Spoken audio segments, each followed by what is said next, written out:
está basada en la carta a los Colosenses, capítulo 3, versículos 1 al 4. Voy a leer nuevamente. Dice: si pues habéis resucitado con Cristo, buscad las cosas de arriba, donde está Cristo sentado a la diestra de Dios. Poned la mira en las cosas de arriba, no en las de la tierra.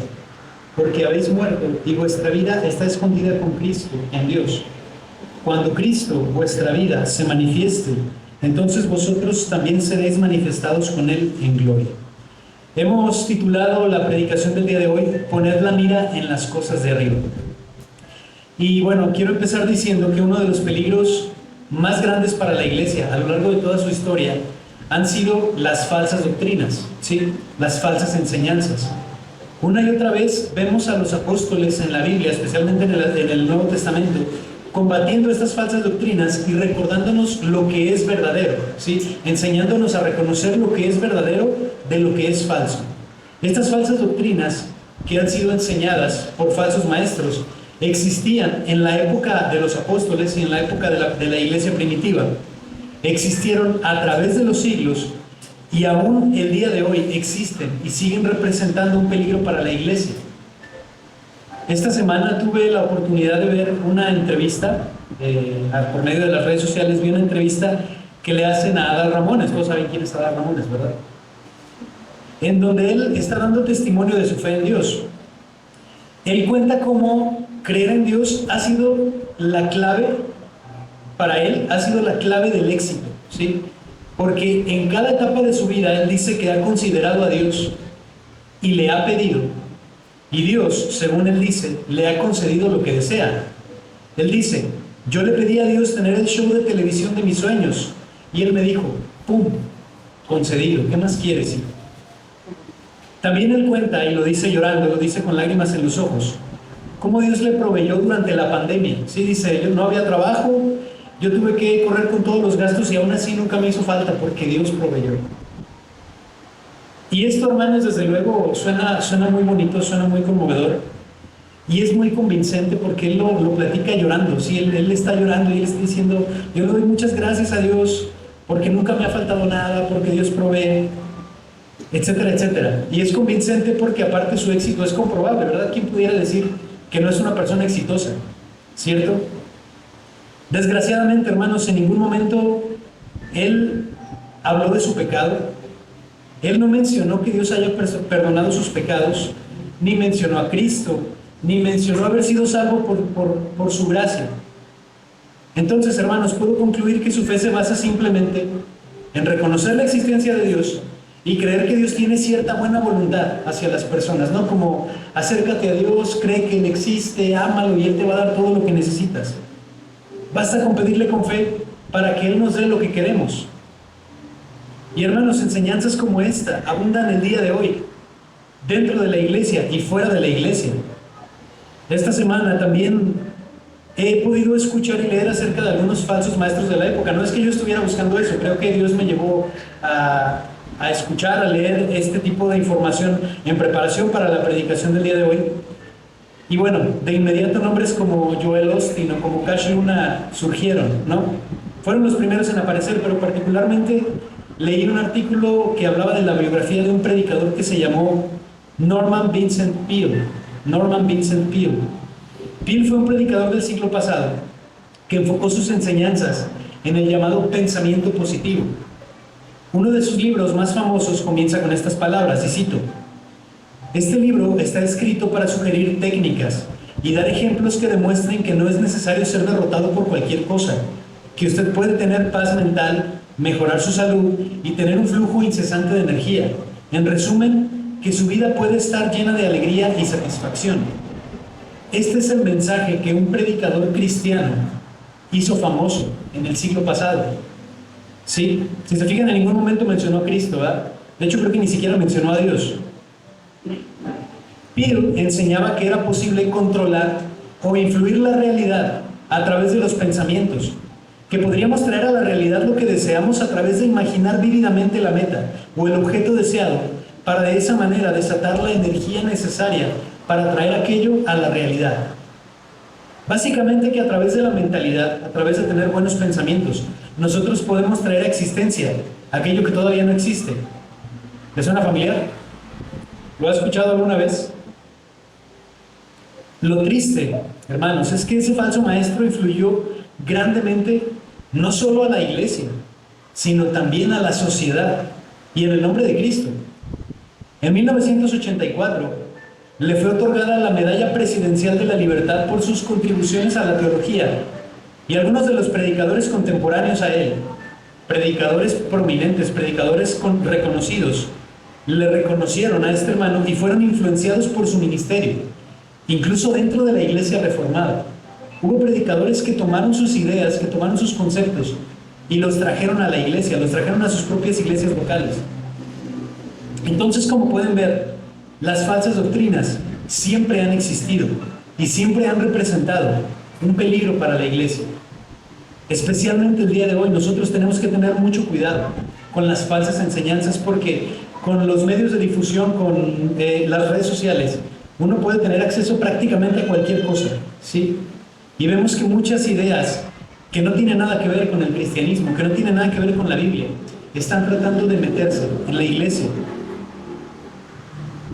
Se ha dicho, debido a la multitud de doctrinas, debido a la multitud de enseñanzas que existen, que la fe es de Dios y la religión es un invento de los hombres. ¿Sí han escuchado eso?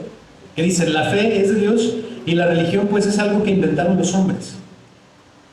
Creo yo personalmente que esto es parcialmente cierto, porque el humano es un ser religioso por naturaleza y siempre ha intentado salvarse y ha intentado buscar a Dios, pero en sus propios términos, a su propia manera. Por lo tanto, él ha inventado mil y un maneras de alcanzar la paz interior a través de sus obras, a través de lo que el ser humano puede realizar. Es decir, él hace su propia religión, y su propia religión se basa en cosas que él mismo puede hacer para alcanzar la paz mental, o para alcanzar a estar en paz con Dios, o a relacionarse con Dios. Como el ejemplo que les ponía al principio, yo le pedía y ¡pum!, me lo concedió, ¿sí? Ahora probablemente se pregunten, ¿qué tiene que ver todo esto con los versículos que hemos leído? ¿Sí? Porque dice poner la mira en las cosas de arriba. ¿Qué tiene que ver eso con las falsas doctrinas? Y es que cuando nosotros leemos este pasaje fuera de su contexto, puede parecer que no tiene mucho que ver con las llamadas falsas doctrinas. Pero cuando leemos en contexto, vamos a ver que Pablo nos ha hablado durante todo el capítulo 2 acerca de algunas falsas doctrinas. Todo el capítulo 2 de la carta a Colosenses, Pablo la dedica precisamente a atacar estas falsas doctrinas que estaban metiéndose a la iglesia en el primer siglo, ¿sí? Y quisiera explicarlas brevemente. Primero, el apóstol Pablo nos habla del legalismo, y eso lo podemos encontrar, si ustedes de los que toman nota, en el capítulo 2, versículos del 9 al 17. Por cuestión del tiempo no lo vamos a leer, pero le invito a que después lo pueda consultar, ¿verdad? Nos habla del legalismo. ¿Qué es el legalismo? Creer que a nuestra fe debemos agregar una rigurosa obediencia de la ley para poder alcanzar la salvación. Los legalistas en el primer siglo, básicamente la premisa que ellos enseñaban era que uno primero se tenía que hacer judío o prosélito, ¿sí? Uno tenía que primero obedecer la ley, someterse a los preceptos de la ley, y posteriormente, desde el judaísmo, ahora sí, ingresar en el cristianismo. Esos eran los legalistas. También el apóstol Pablo nos habla acerca del misticismo, y esto lo puede encontrar en el capítulo 2, versículos del 18 al 19. ¿Y qué es el misticismo? Creer que a nuestra fe tenemos que agregar ciertas experiencias sobrenaturales, ¿sí? Ciertas experiencias sobrenaturales o cierto conocimiento oculto, ¿sí? Conocimiento que está reservado solamente para algunos, los cuales se pueden alcanzar a través de cierto tipo de meditación o cierto tipo de oración o cierto tipo de reunión, ¿sí? Para estar en un nivel espiritual más elevado, ¿sí? Como decir, tienes que encerrarte tantos días, tienes que dedicarte solo a la oración, y entonces vas a tener una experiencia diferente con Dios, ¿no? Esto es lo que enseña el misticismo, que aparte de nuestra fe nosotros tenemos que agregar estas experiencias sobrenaturales. Y otra falsa doctrina que el apóstol Pablo ataca en el capítulo 2 es el ascetismo. ¿Y qué es el ascetismo? Esto se encuentra en los versículos 20 al 23 del capítulo 2.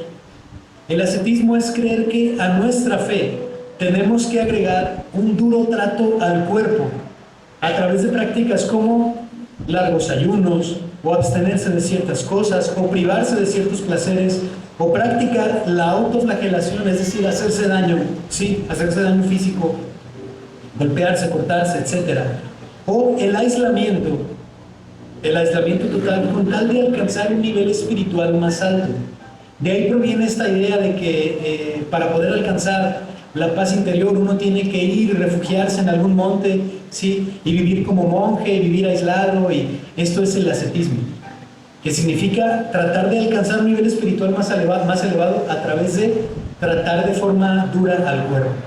Eso es el ascetismo. Entonces tenemos el legalismo, el misticismo y el ascetismo. Son tres cosas que el apóstol Pablo está atacando en el capítulo 2.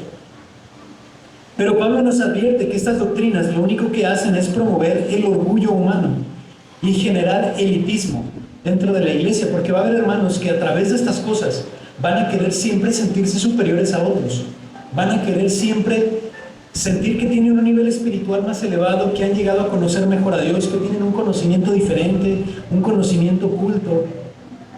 Estas cosas lo único que hacen es alimentar el orgullo que ya existe dentro del ser humano, es generar división, es promover el elitismo. Ahora, hermanos, cuando Pablo ha estado hablando del misticismo, del legalismo y del ascetismo, inmediatamente después se pasa al capítulo 3, donde Pablo le dice a la iglesia en Colosas que pongan la mirada en las cosas de arriba. Y vuelvo a leer versículo 1. Si pues habéis resucitado con Cristo, buscad las cosas de arriba, donde está Cristo sentado a la diestra de Dios. Poned la mira en las cosas de arriba, no en las de la tierra. Cuando el apóstol Pablo dice poned la mira en las cosas de arriba, en su sentido original esta frase, poned la mira, quiere decir poner nuestro empeño, enfocar nuestra mente y buscar afanosamente. Nos habla de ser intencionales, de avanzar siempre en una dirección, de tener aquello que se busca constantemente en el pensamiento, de moverse hacia allá. Eso es poner la mira, ¿sí? Poner la mira en las cosas de arriba, ser intencional en buscar las cosas de arriba. No nos habla, hermanos, de ser espontáneos, no nos habla de dejar que las cosas fluyan, como algunos piensan.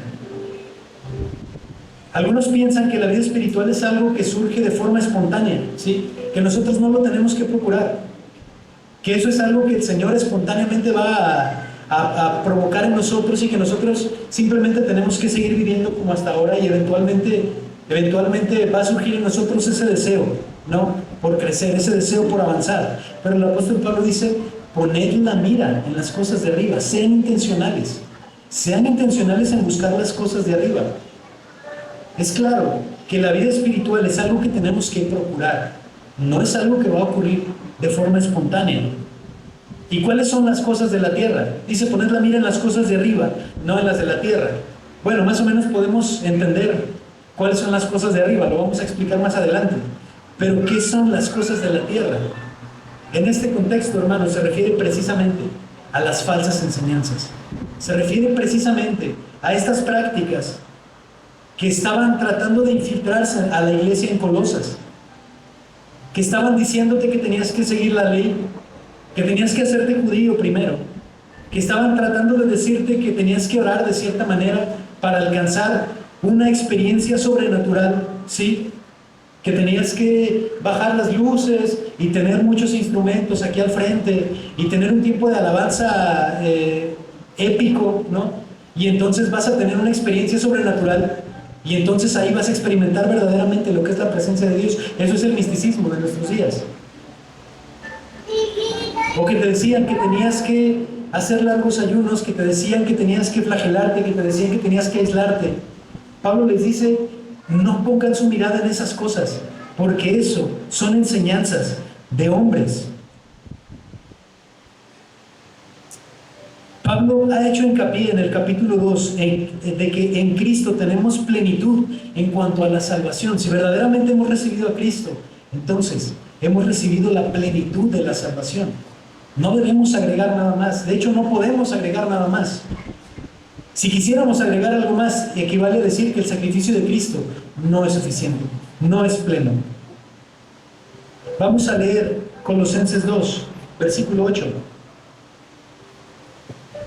Mirad que nadie os engañe por medio de filosofías y huecas sutilezas, según las tradiciones de los hombres, conforme a los rudimentos del mundo, y no según Cristo. Porque en él habita corporalmente toda la plenitud de la deidad, y vosotros estáis completos en él. Y quiero hacer hincapié aquí, vosotros estáis completos en él, no tienen que agregar nada más. Vosotros estáis completos en él, que es la cabeza de todo principado y potestad. Pablo no nos está aquí diciendo un montón de palabras bonitas para hacernos sentir bien.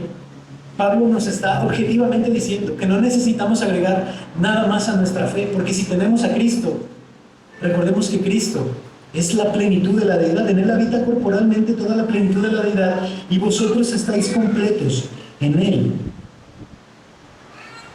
Nosotros estamos completos en Cristo. Así que sí, debemos ser intencionales en buscar las cosas de arriba, pero también debemos ser intencionales en alejarnos de las falsas doctrinas, porque no es necesario agregar nada más, solo Cristo. Peor aún, hay personas que no quieren a Cristo, solo quieren lo demás. Solo quieren portarse bien, solo quieren obedecer la ley, solo quieren aislarse, solo quieren experiencias místicas, pero no quieren a Cristo. Pero esas cosas no sirven. Esas cosas no sirven para nada. Solamente nos compran, como el mismo Pablo lo dice más adelante, algún cierto estatus, pero aquí en esta tierra no vale para nada, para la salvación. Debemos apartarnos de las filosofías y las huecas sutilezas, porque ellas son precisamente la religión inventada por los hombres, lo que les mencionaba al principio. Eso es la religión inventada por los hombres. Esas son las cosas terrenales. Es como si Pablo estuviera diciendo: busquen la verdadera religión, sean intencionales en conocer a Dios como Él nos ha mandado ser conocido a través de su palabra. Enfóquense en eso y apártense de la falsa religión, apártense de las falsas enseñanzas, apártense de las huecas sutilezas que enseñan los hombres. Porque en el día del juicio, cuando estemos delante del gran trono blanco y tengamos que dar cuentas de lo que hicimos en vida, aquello no nos va a servir para nada. Solo Cristo, porque en él habita corporalmente toda la plenitud de la deidad. Cristo es lo único que nos va a valer algo cuando estemos delante del trono de Dios. Pablo dice: vosotros estáis completos en él. No necesitamos nada más, solamente a Cristo. No necesitamos, como ya les dije, obedecer reglas rigurosas. No necesitamos abstenernos de alimentos o bebidas. No necesitamos tener experiencias sobrenaturales. No necesitamos adquirir conocimientos especiales, conocimientos ocultos, conocimientos profundos. No necesitamos agregar nada a nuestra fe, porque si tenemos a Cristo, entonces lo tenemos todo. Hermanos, esto no es algo del pasado, no es algo del primer siglo. Aún al día de hoy hay corrientes de pensamiento que nos siguen invitando a agregar cosas a nuestra fe. Escuché el comentario de una persona que dijo que a partir de que empezó a hacer ciertas cosas, sintió que ahora sí estaba completa su fe. Y eso lo escuché de primera mano, ¿sí? Los falsos maestros tienen como objetivo hacernos creer que nos estamos perdiendo de algo. Que nos estamos perdiendo de algo por no seguir sus prácticas. Ok, lo que haces está bien, pero si hicieras lo que yo te estoy proponiendo, entonces tendrías esto. Además de tu salvación, tendrías esto. ¿Sí? Tú puedes alcanzar la prosperidad, tú puedes llegar a ser la mejor versión de ti mismo, tú puedes experimentar esto o aquello, tú puedes alcanzar esto o aquello, quieres tener éxito en los negocios, etcétera, etcétera. Pero esas prácticas son precisamente las cosas terrenales de las que nos habla el apóstol Pablo. Y el apóstol Pablo dice: no pongan su mirada en esas cosas, pongan su mirada en las cosas de arriba, sean intencionales en apartarse de aquello, pero en procurar las cosas de arriba. Y bueno, así es como se relaciona todo lo del principio con el pasaje, ¿sí?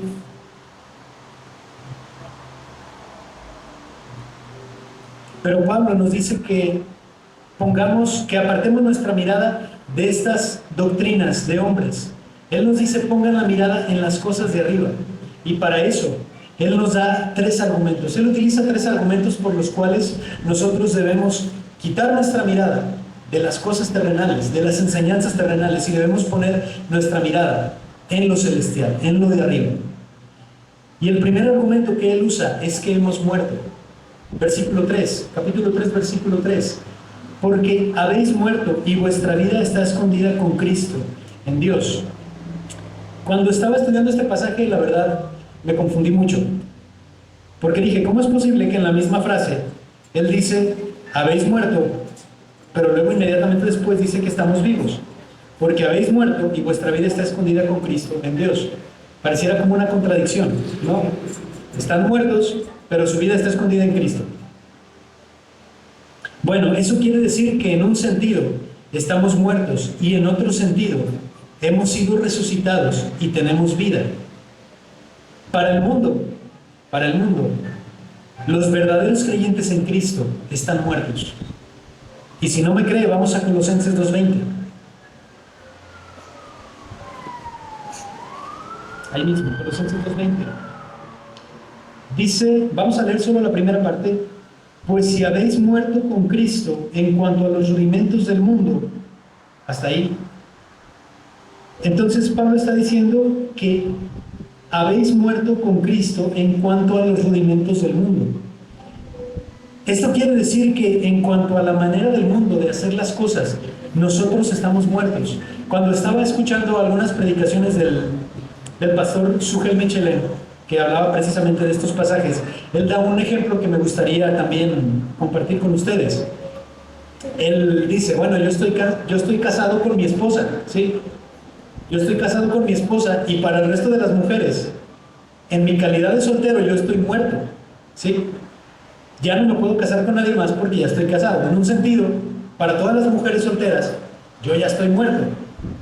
Entonces, es algo así. Nosotros, en cuanto a los rudimentos del mundo, hemos muerto, porque nosotros no pertenecemos al mundo. Nosotros no pertenecemos más a la manera del mundo de hacer las cosas. Para el mundo, Cristo murió en la cruz y ahí terminó todo, ¿sí? Para el mundo, Cristo simplemente murió y se acabó. ¿Y por qué me atrevo a decir eso? Porque en el mundo se habla de Cristo como un buen maestro, ¿verdad? Como un profeta simplemente, como un sabio que existió, que nos dejó buenas enseñanzas y que bueno, ahí están sus enseñanzas y hasta ahí. Para el mundo, Cristo ha muerto, ¿sí? Pero no solamente para el mundo Cristo ha muerto. Para nosotros, la muerte de Cristo es nuestra muerte al pecado y nuestra muerte también hacia el mundo. Esta muerte, nosotros antes estábamos vivos en el pecado en cierto sentido, pero ahora nosotros ya no pertenecemos a ese mundo. Los cristianos ya no pertenecemos a ese mundo y por lo tanto, para el mundo nosotros hemos muerto. Y quiero leer un pasaje más, Gálatas 6:14.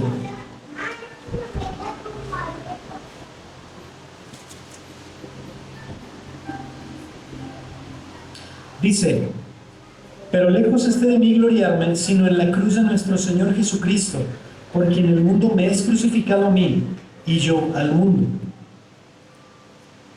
Por eso dice aquí, el mundo me es crucificado a mí, y yo al mundo. Para nosotros, en un sentido, el mundo está muerto, porque ya no pertenecemos más al mundo. Y para el mundo, nosotros estamos muertos, porque ya no pertenecemos más al mundo. ¿Sí? No hay forma de que el mundo y los creyentes continúen teniendo relación alguna, porque de nuevo, para nosotros el mundo está crucificado y para el mundo nosotros estamos crucificados. Hemos sido separados totalmente. Por eso el apóstol Pablo allí en Colosenses 3 dice, porque habéis muerto, porque para el mundo o para el pecado nosotros ya hemos muerto. ¿Sí? Y quiero leer otro pasaje, Romanos capítulo 6. Versículos 3 al 8, Romanos 6, 3 al 8. Dice el apóstol Pablo también, ¿o no sabéis que todos los que hemos sido bautizados en Cristo Jesús, hemos sido bautizados en su muerte? Y está hablando del bautismo, porque somos sepultados juntamente con Él para muerte por el bautismo, a fin de que como Cristo resucitó de los muertos por la gloria del Padre, así también nosotros andemos en vida nueva. Porque si fuimos plantados juntamente con Él en la semejanza de su muerte, así también lo seremos en la de su resurrección, sabiendo esto, que nuestro viejo hombre fue crucificado juntamente con Él, para que el cuerpo del pecado sea destruido, a fin de que no sirvamos más al pecado. El creyente, el verdadero creyente, ha muerto al pecado. El pecado ya no se enseñorea de él, porque para el mundo el creyente ha muerto. En un sentido muy real, el creyente ha muerto al pecado. Nuestro viejo hombre fue crucificado juntamente con Cristo, para que el cuerpo de pecado sea destruido. Eso es lo que dice aquí. Y nosotros hemos sido liberados de la esclavitud del pecado. Ahora, nuestra muerte al pecado es una realidad, pero eso no significa que nos hayamos librado totalmente del pecado. Y bueno, esto no es mera teoría, yo sé que ustedes lo saben, ¿verdad? Eso, el que seamos completamente liberados del pecado, va a ocurrir, como dice aquí en Colosenses y en Romanos, cuando nosotros seamos manifestados con Él en gloria. Así que, hermanos, el pecado ya no puede enseñorearse de nosotros, porque verdaderamente hemos muerto al pecado. Sin embargo, Él sigue tratándonos como si Él fuera el Señor. El pecado sigue tratándonos como si Él fuera el Señor. Y ¿sabe qué? Nosotros la mayoría de las veces seguimos comportándonos como si fuéramos esclavos del pecado. La Biblia nos enseña que el pecado ya no se enseñorea de nosotros, pero los creyentes, tristemente, muchas veces siguen comportándose como si el pecado siguiera enseñoreándose de ellos. Y se ha dicho, hermanos, que nosotros solamente podemos hacer dos cosas con el pecado. Podemos o someternos a él o matarlo. No hay de otra. El pecado siempre es Señor y nunca esclavo. El pecado siempre es Señor, y si no lo es porque está muerto. Porque si el pecado no es Señor, entonces es porque está muerto. Colosenses 3:5, vamos allá nuevamente. Un poquito más adelante, Colosenses 3:5. Haced morir pues lo terrenal en vosotros: fornicación, impureza, pasiones desordenadas, malos deseos y avaricia, que es idolatría. Y bueno, la lista continúa, ¿sí? Quiero hacer énfasis en esta parte que dice: haced pues morir lo terrenal en vosotros. De nuevo podemos ver que debemos ser intencionales en la mortificación del pecado. Si nosotros no pudiéramos hacer eso, el apóstol no nos daría esa indicación. Si nosotros no pudiéramos hacer morir lo terrenal en nosotros, entonces no encontraríamos esa indicación aquí. Pero si la indicación está aquí, es porque lo podemos hacer. Porque el creyente en Cristo, el creyente que verdaderamente ha sido regenerado, ha sido muerto al pecado y ahora tiene la potestad para hacer morir lo terrenal en él. Así que tenemos que ser intencionales en mortificar el pecado. Si a usted le ha pasado como a mí, entonces de seguro esperaba ser librado del poder del pecado después de alguna experiencia, ¿no? Después de haber estado en un tiempo de alabanza así bien poderoso, después de algún tiempo de oración, o después de leer la Biblia completa, ¿no? Quizás si leo la Biblia completa ya voy a ser libre de este pecado, ¿verdad? Quizá usted esperaba que las tentaciones fueran perdiendo paulatinamente su poder, ¿verdad? Mientras que usted se mantenga viniendo a la iglesia, o mientras usted se mantenga escuchando música cristiana, ¿no? Escuchando sermones en internet, escuchando predicaciones, escuchando la Biblia en audio. Quizás si hago eso, pues ya voy a ser librado del pecado, ¿no? De este pecado que tanto me aqueja, que tanto me persigue. Pero esto nunca ha funcionado así. No funciona así, hermanos. ¿Sabe cuál es el único método? El único método comprobado y efectivo para resistir el pecado. El método de José. ¿Sí sabe cuál es el método de José? Huir. El único método que funciona contra el pecado es huir. Por eso Pablo le dice a Timoteo en 1 Timoteo capítulo 2: huye de las pasiones juveniles. Huye de las pasiones juveniles. Y el propio Señor Jesús en Mateo 18 dice que si tu brazo te es ocasión de caer, córtatelo. Y si tu ojo te es ocasión de caer, sácatelo. Cristo no dijo que tú puedes entrenar a tu brazo, que tú puedes entrenar a tu ojo para hacerlo más fuerte hasta que eventualmente seas capaz de resistir la tentación.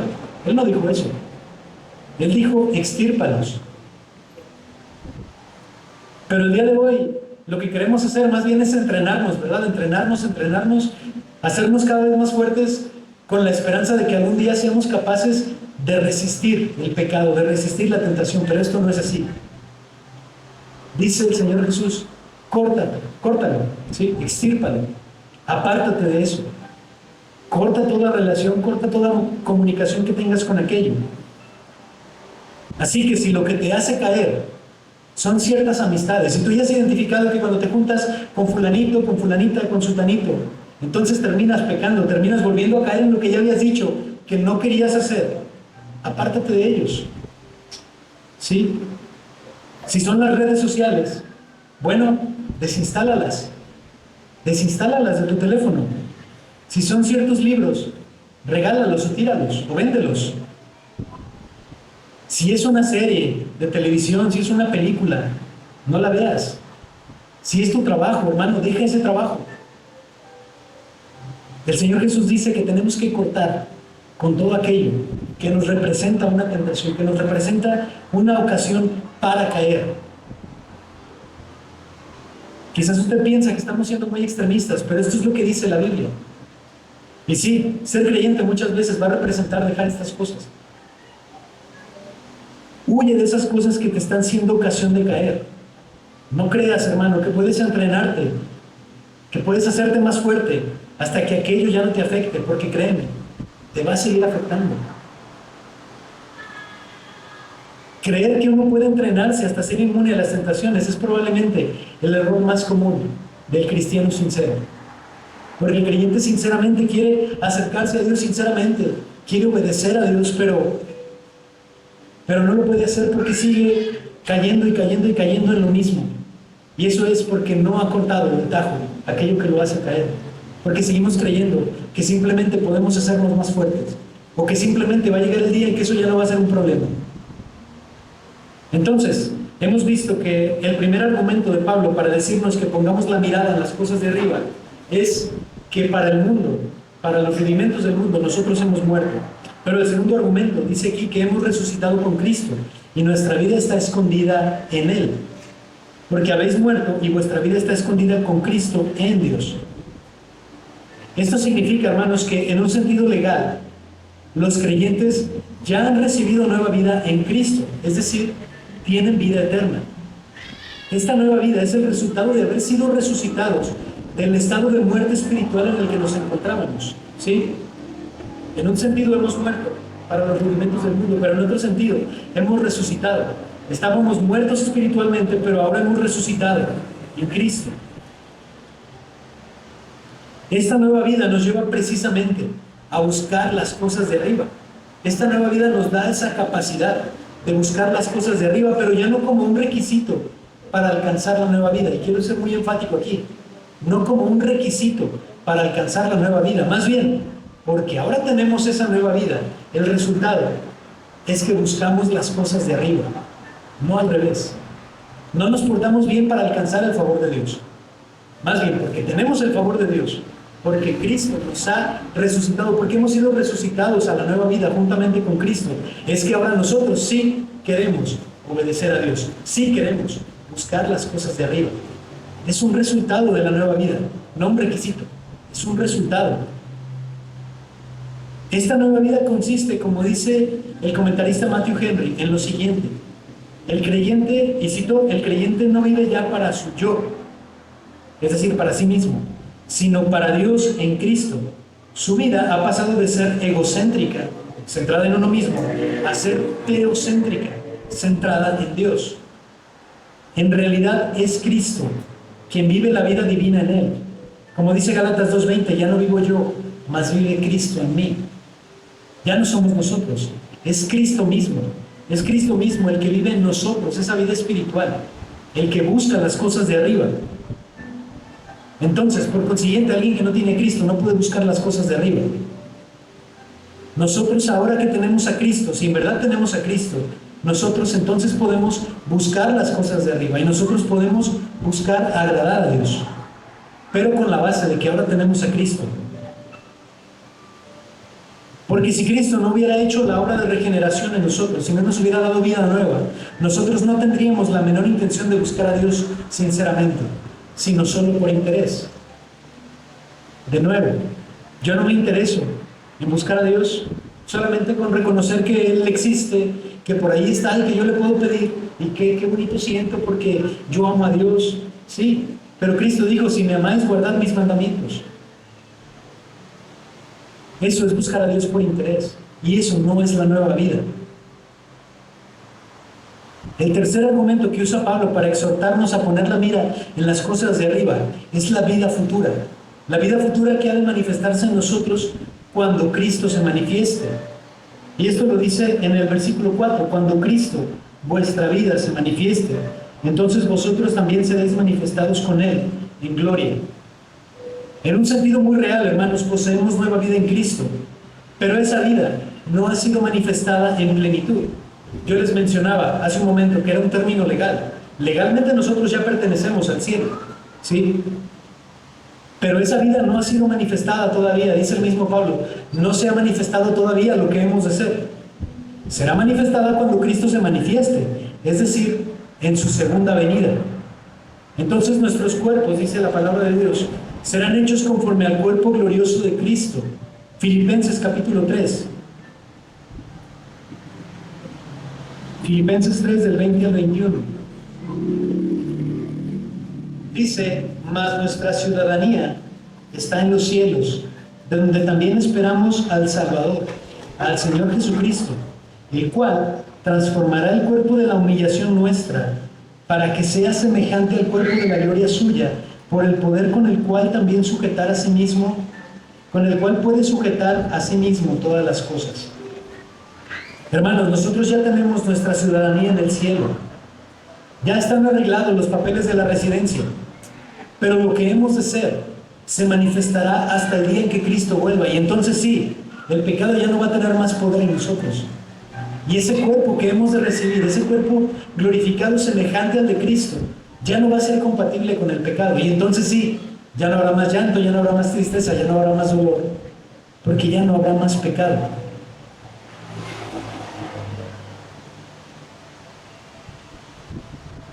Entonces, hermanos, esa es la esperanza de nosotros.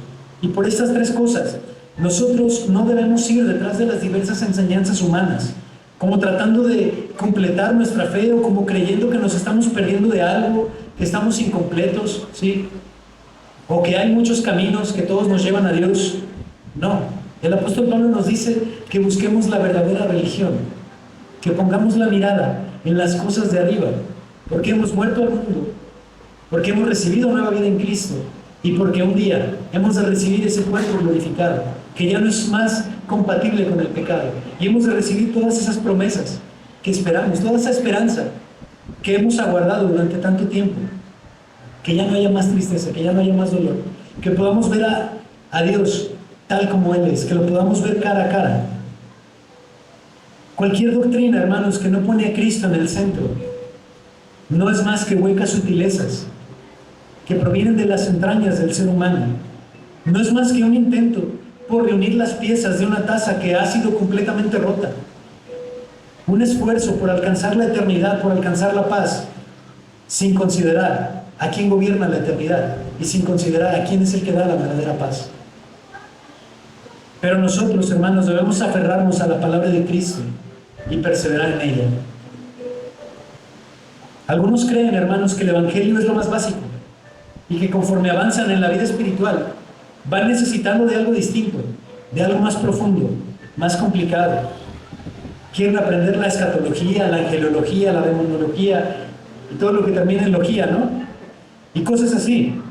Pero debemos entender, hermanos, que el Evangelio es lo básico, lo intermedio y lo avanzado. Al empezar nuestra vida espiritual, al empezar este camino, necesitamos el Evangelio. Conforme avanzamos en la vida, necesitamos el Evangelio. Y cuando llevamos años, 20, 30 años de creyentes, ¿qué es lo que necesitamos? Adivinen, el Evangelio. Porque el Evangelio es lo básico, lo intermedio y lo avanzado. Porque todo es acerca de Cristo. Dice que por medio de Él, por Él y para Él son todas las cosas. Y dice aquí en Colosenses que en Él habita corporalmente toda la plenitud de la deidad. Cristo es el objeto de nuestro estudio durante toda nuestra vida cristiana. La teología, hermanos, es muy importante, es fundamental para la iglesia, pero la buena teología siempre nos debe llevar a reconocer a Cristo. Amén.